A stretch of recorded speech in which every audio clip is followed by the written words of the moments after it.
News 18 Weekend Report starts now. WLFI Lafayette. News from where you live. Good evening. I'm Cameron DeBlasio. Perry Apostolakos is off tonight. Thanks for joining us. It's Small Business Saturday, and shoppers across the U.S. have been out supporting their favorite local shops today. Despite inflation concerns, Shopify announced a record $3.36 billion worldwide in Black Friday sales yesterday. That's a 17% increase from 2021. Christian Benavides reports from Miami. On Saturday, President Biden and the First Lady got into the holiday shopping spirit on Nantucket's Main Street. Across the country, Americans are in buying mode after Black Friday kicked off the official holiday shopping season. The National Retail Federation predicts more than 166 million people will make purchases this weekend. People like to see their clothes, try on sweaters, ask their friends if it looks good on them, maybe even get something to eat at the mall. Today, Small Business Saturday is encouraging shoppers to support stores that face tough competition from online shopping and big retailers alike. Anytime you come and give your support by shopping or frequenting their establishments, you're helping a family make it through. A Bankrate survey finds more people will likely shop on Small Business Saturday than Black Friday this year. An estimated 63% of small retailers expect to see higher profits this holiday season, but high inflation is expected to be a wild card. Instead of buying multiple gifts, I'm just limited to one gift per person. Some folks aren't even getting gifts. Seems like every time you go out of the house, you spend $100. Stacy Hollingsworth, who lives in Memphis, is snapping up shoes at this San Francisco shop. I feel like it is a wonderful privilege to be able to support the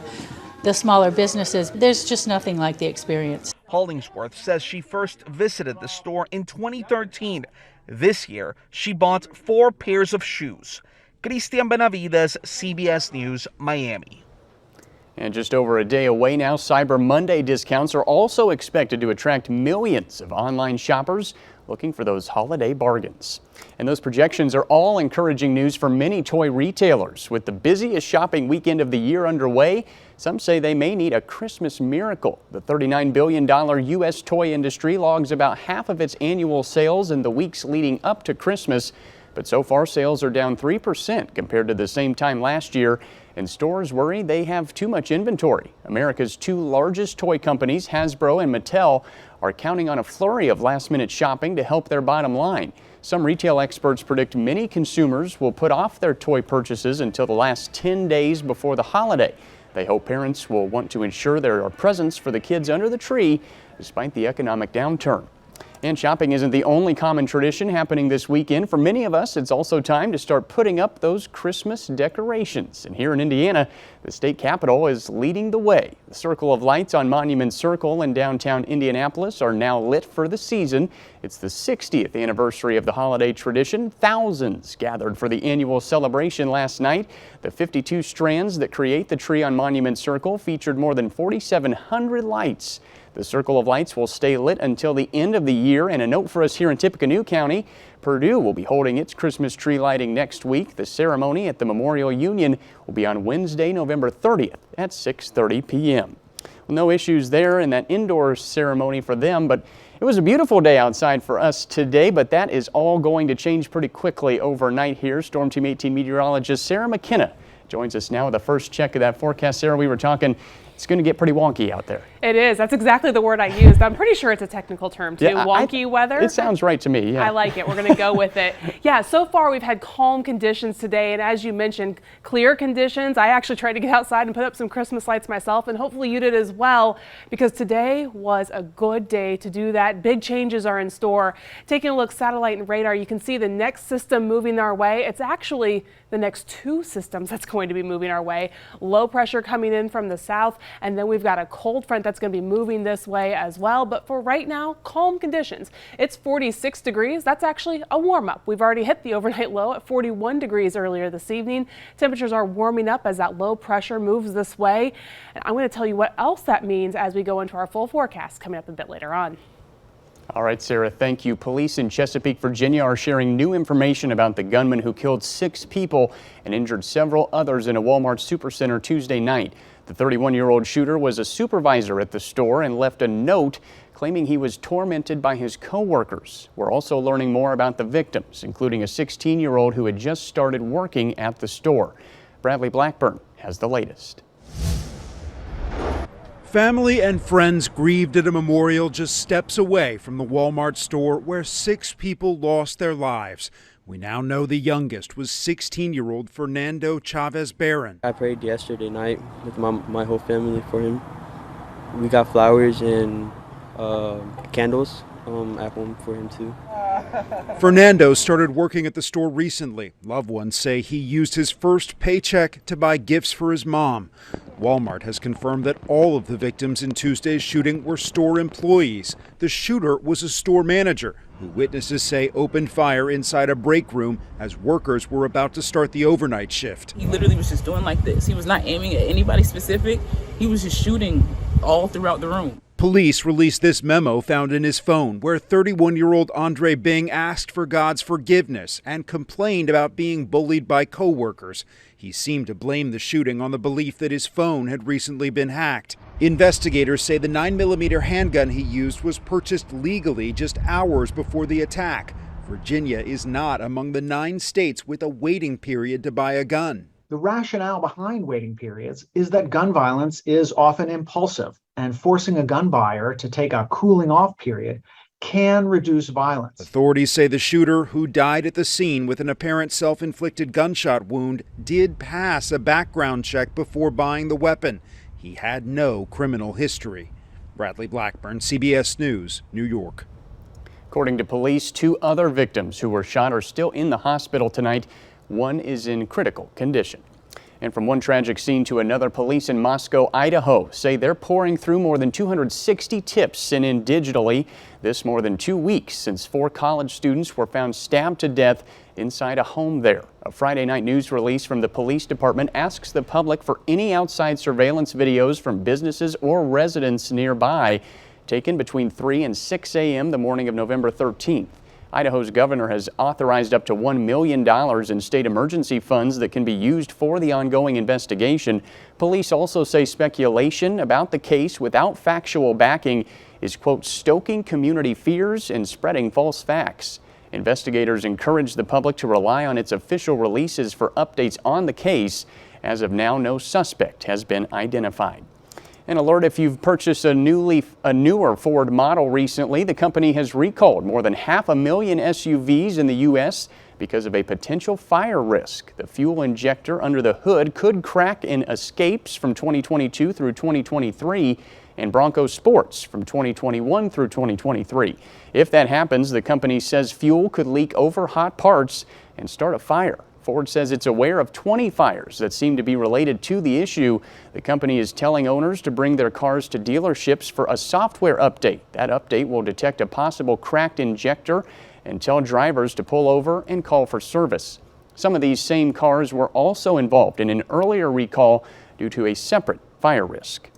Well, the challenge of maintaining the nation's blood supply this winter, plus just how good is so-called good cholesterol. Michael George has some of the week's top health stories.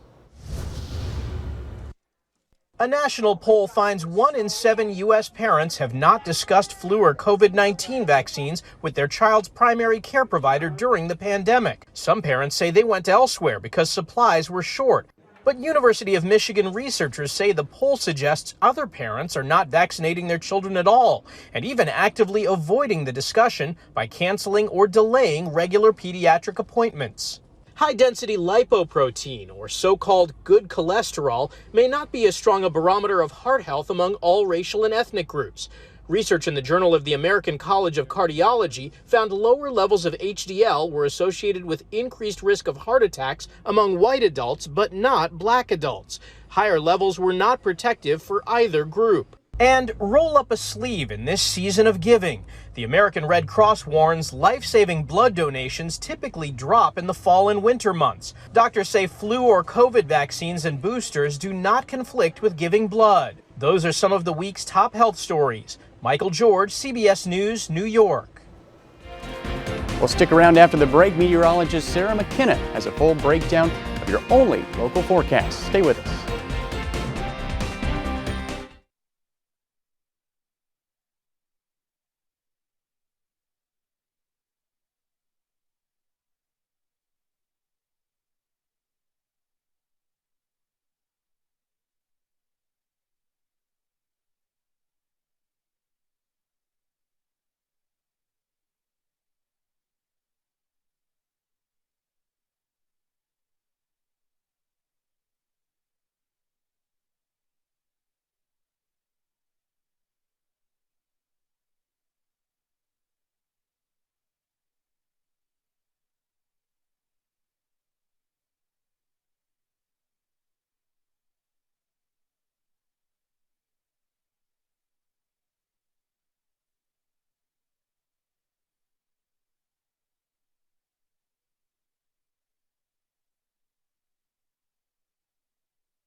You're watching News 18 Weekend Report. WLFI Lafayette. News from where you live. Welcome back. We have an inspiring story about a middle schooler who recently joined the boys basketball team. The young man was born without legs, but that hasn't stopped him from playing a key role on his team. Dominique Yates has the story from Mobile, Kentucky. It's a big inspiration for other people. Josiah Johnson was born without legs, but that doesn't stop him from doing what he loves. It's just like something I had to do. You know, I don't want you doubting me because I have no legs. I want to show you that I'm just as human as you are and I'm just as good as you are, if not better than you. Johnson has been playing basketball since kindergarten, and this is his first year on a team.